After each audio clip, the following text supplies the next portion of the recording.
Thanks a lot. Good morning, everyone. Let me try to find a spot. Yeah. How many of you believe that cybersecurity is important? I believe it's not, and let me convince you. When I started my career, like 18 years ago, I was taught that cybersecurity had and has three cornerstones: availability, integrity, and confidentiality. So every time I did a project or I advised the customer or designed the security policy, I tried to base my reasoning and my analysis upon those three. And to convince myself that cybersecurity is not important, I tried to look a bit in the media and see if such incidents impacted public safety organizations. And by the way, I love this background photo. I believe this was a time where people weren't spoiled with this smartphone, weapon of mass destruction of our privacy and of our attention.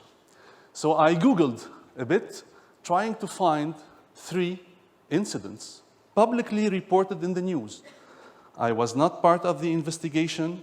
I don't have the bits and bytes of what happened, so I tried to stick with what was relayed in the public media. So I first tried to spot an incident that impacted availability.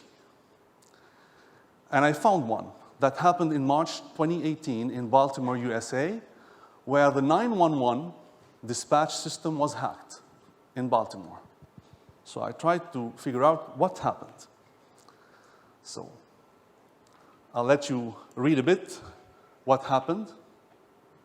So the CAD system was down for over 17 hours, but it was down because someone detected something that went wrong very early on and decided to put down the system. And hopefully, they had this degraded mode, which means they were able to manually assist incoming 911 calls. So yes, it was an impact that, an incident that impacted availability, but they had a degraded mode, and no one suffered from that, which is a good thing. I also wanted to try to grab how this incident and the following incidents were perceived. And this is what has been said in the press. These kinds of cyber attacks can threaten the city's ability to respond to disasters. Thus, emergency services could be slowed down in the event of major security breaches. So these are things that you know by heart.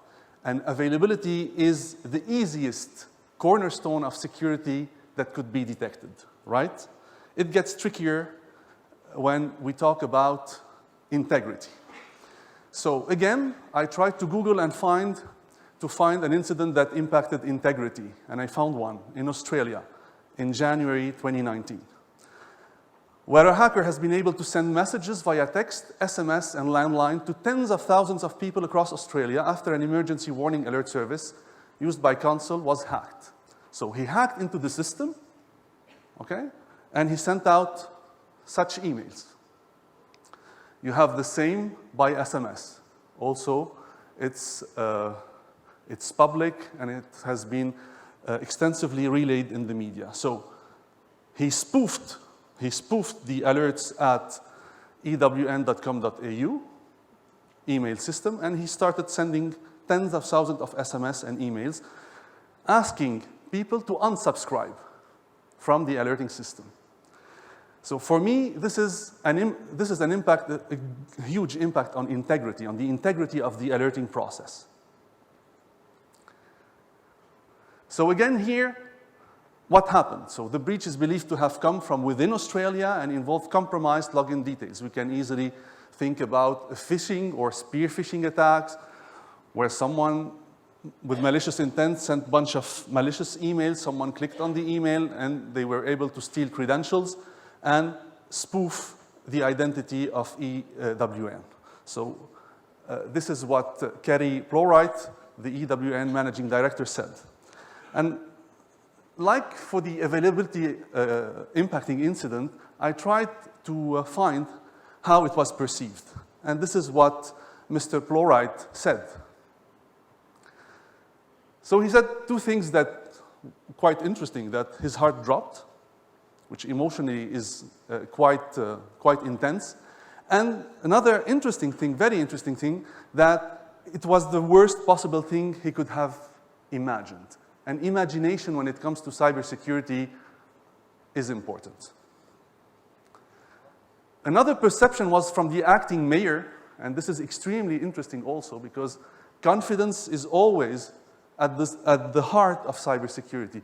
If we lose confidence, this is the most precious asset. And here, what he said, we fear that residents, after receiving such emails, will now unsubscribe massively from a system that is so imperative when it comes to preserving life. So here is a typical incident impacting integrity that could induce a loss of confidence in the whole alerting system. So availability, integrity, and now we get to confidentiality. And here again, Google was my friend, and I found an incident that impacted in February 2019, very recent, in the USA, that impacted confidentiality. So big telecom companies sold highly sensitive customer GPS data, typically used for 911 calls. So what happened? Here you can see in this graphic the trickling effect from those three telco operators or carriers going down until some bounty bail bond companies. So it's a bit like Cambridge Analytica and Facebook. You remember, right? So Cambridge Analytica bought a set of data to do something with them, and then they totally derailed the outcome. So here, it's the same thing, okay? Those carriers have access to those 8 GPS data, extremely precise data, and they sold them. And not only they sold them and they were so much used and demanded that at the end, companies like the bounty companies were able to sometimes charge up to $1,100 per phone location. And not only did they do that, they did that, and they even, like Serker wants, if we read their terms of use, they imposed secrecy on the end user, telling him, look, I'm going to give you this information, but you keep it secret to yourself. But hopefully, and thanks to some whistleblowers and solid investigators, they were able to find those and unveil what happened.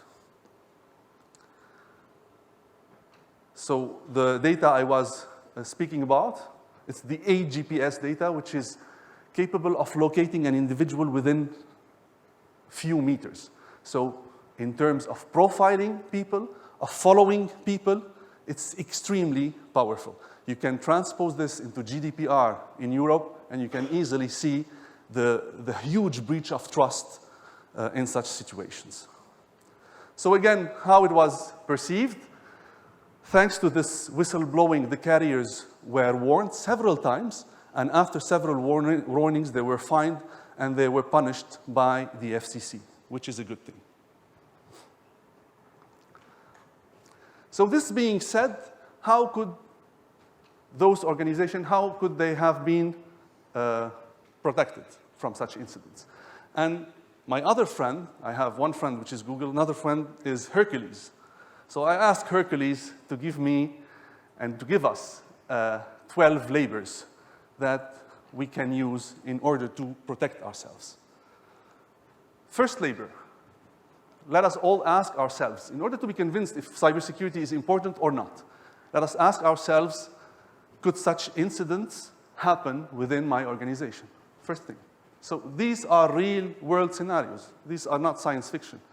This is not something that could happen. Those are not imaginative hacker stories. Those are incidents that happen.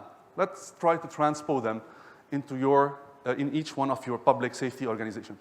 Labor number 2, map you have these capabilities of mapping. Mapping stuff is at the core of your work. So use those skills to map all involved stakeholders in your information system, internal and external to the organization. And believe me, this is something that takes a bit of time, that needs a bit of methodology, but is paramount, is really a prerequisite in order to understand your ecosystems.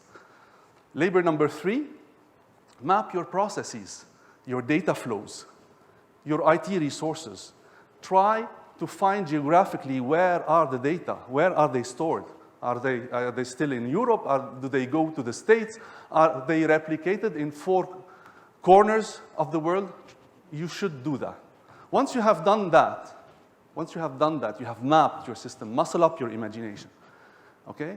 Get inspired by those 3 incidents and other incidents that will pop up, unfortunately, in the news, and muscle up your imagination by imagining hacker stories, as many hacker stories as possible. Go beyond user stories. Labor number 5, now that you have done all those prerequisites, now you can assess your risks. Now you can assess your risk. Don't start by assessing your risk if you don't have the very first labors done properly. Labor number 6, and this is something often we forget when it comes to arbitration in risk analysis. Once you have measured risks, you need to talk to someone who has decision-making power in the company and ask him, what should I do? Shall I reduce the risks? Shall I transfer the risk? Shall I avoid the risk? Or shall I accept the risk? Those 4 questions are business readable. Decision makers understand them. So don't hesitate to solicit their arbitrage on that. Labor number 7, have a solid disaster recovery plan, IT disaster recovery plan and business continuity plan, catering for both human errors and malicious activities. There are a lot of news I came across also while preparing this presentation where the incident was due to a human error, okay? No malicious intent, so you need to cater for both. Labor number 8, have your systems audited and pen tested. Bring in someone to put himself or herself in the shoes of a hacker and mandate her or him to try to penetrate your systems. It's either through audits or penetration tests or bug bounty. Bug bounty, ethical bug bounty, is gaining momentum also, and it's cheaper. So bring in someone to stress test your services. Labor number 9, have your system supervised by Security Operations Center. I can easily understand that there's a huge lack of operational cybersecurity resources out there, okay? It's very hard to find skilled professionals. This is why SOC services are really evolving, and we start having SOC services that are adapted to small and medium organizations. So it's like the air traffic control, but it's for cybersecurity. So it's subscription-based, and you can have someone look into your systems and supervise. Labor number 10, and for me, it's the most important one. Train all your staff, not only your IT staff, all your staff on cybersecurity, okay? Number 11, organize some drills, but don't organize your drills now. Organize your drills once you have done a bit of the previous labors, okay? Try to simulate crisis simulation, cyber crisis simulation, and see how people react. And you have one asset as public safety organizations that other organizations don't have. You know how to manage stress. It's an asset for you. Other organizations don't have that asset. So use this asset, plus the training you have, and then you will be able to do extremely interesting and powerful drills. And number 12, regularly assess your adherence to EENA's guidelines. It could be, like your vision or your aim. Take this document and regularly try to assess where are you with respect to this very, very interesting document, an important document. So this being said, and having went through the 12 labors of Hercules, yes, cybersecurity is not important. Cybersecurity is vital for your organizations. And it could be even more vital because every time there's an incident in the news, okay, it encourages other malicious actors to do the same or to do worse. So prepare yourselves, and I think that you could easily be resilient on this topic. And thanks a lot.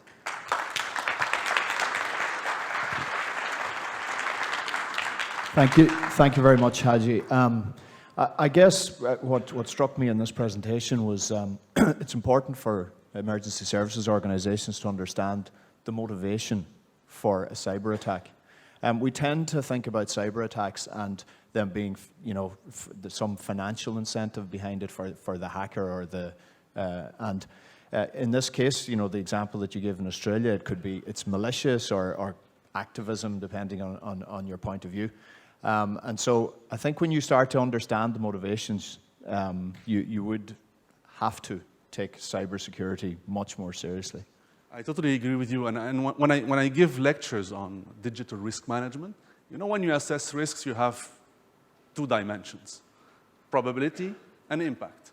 Here you can easily see what could be the impact on availability, integrity, confidentiality, or a mixture of both, of the three.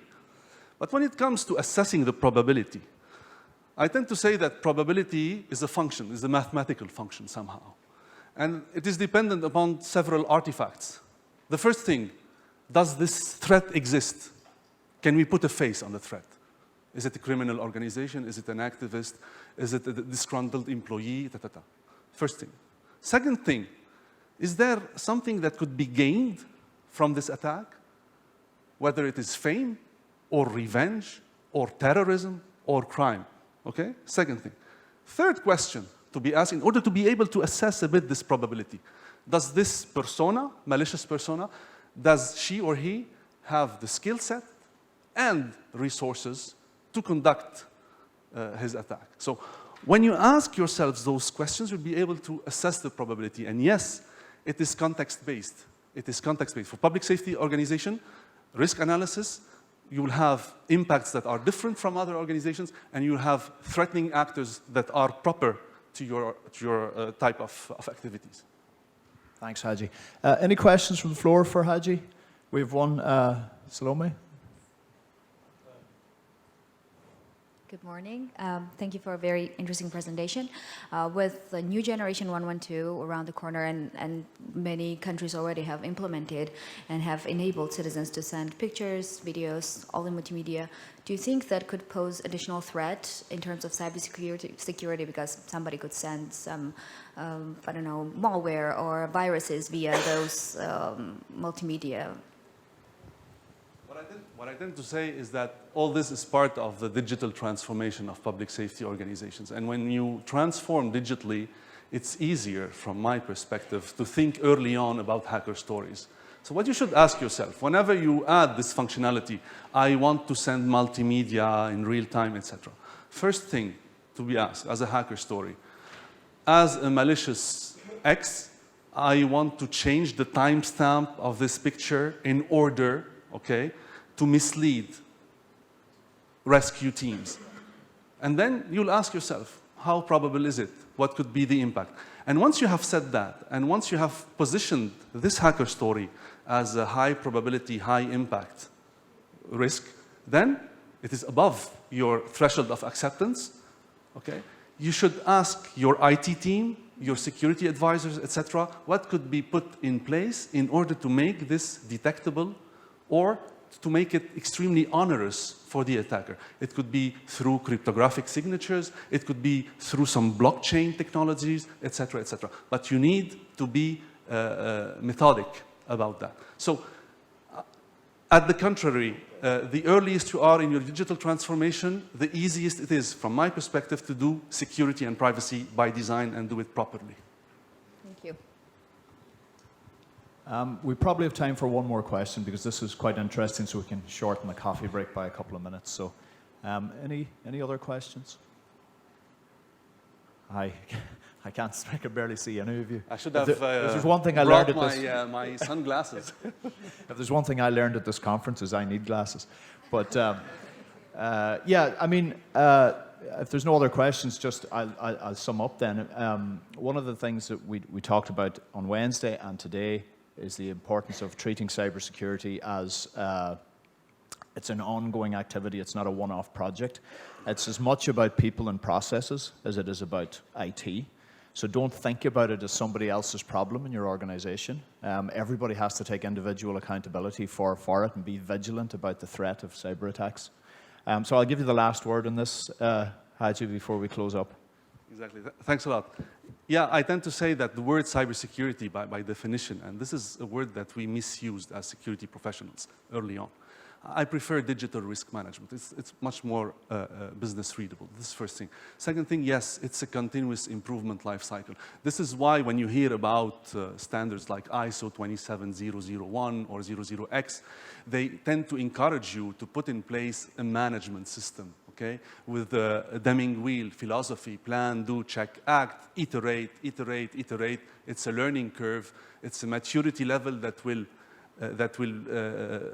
get higher with time. So don't think about it as a one-shot.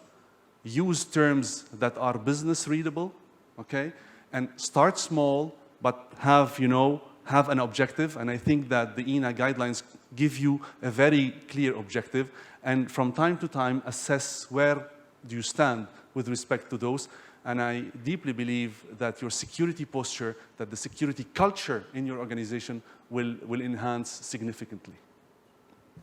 Thank you, Hadi. I think the example you talked about doing cybersecurity drills, so you're treating cybersecurity like quality management or safety management within your organization. I think that does require a bit of a mindset change, but it's a journey you need to take.